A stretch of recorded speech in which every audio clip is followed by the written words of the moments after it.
Well, even just on the road up, Christiane, either side of that road, for about 3 hours before we got to Bossangoa, all we were seeing was mile after mile of burnt and abandoned villages. And those villages are fleeing here to Bossangoa, but Bossangoa is a pretty flimsy refuge because the Seleka militiamen are in command of Bossangoa, and the African force, the FOMAC, that's supposed to be holding them at bay, it doesn't yet have that needed mandate to protect civilians. So even just having spent a few hours here, you do get this sense of such a tense standoff, Christiane.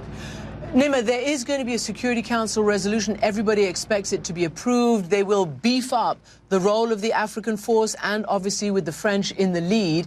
Do people have trust? Are they waiting for a force to get there?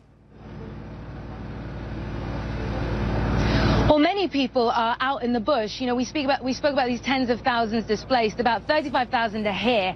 A further over 100,000, nobody even really has very solid numbers, are hiding somewhere out there. MSF, Médecins Sans Frontières, which is the only aid organization that's going out there, they say that whenever they try and get to people, most of them flee. But when they finally see someone who's trying to help, they clap, they sing, they chant.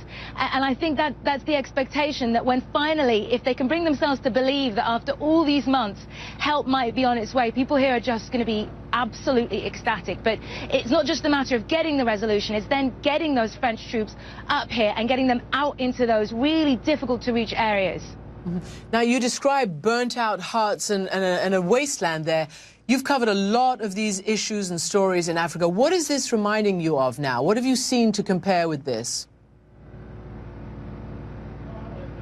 I have to say, I'm from Sudan, and I covered Darfur for years, and this just felt so chillingly reminiscent. Going up, seeing that completely abandoned countryside, and then even here in Bossangoa, in the camp, again, it sounds very similar. The men can't leave the camp because they're scared of the Seleka militias, so it's the women who are going out to collect the firewood. They're the ones who are at the most risk in this situation, because the men simply can't afford to go out and be targeted and leave their families without a father. All of that, for me, it gives me goosebumps. It sounds so much like what we saw in Darfur, except here, if that resolution goes through, then there might be a chance for the people waiting to find out that the world maybe could be coming to save them.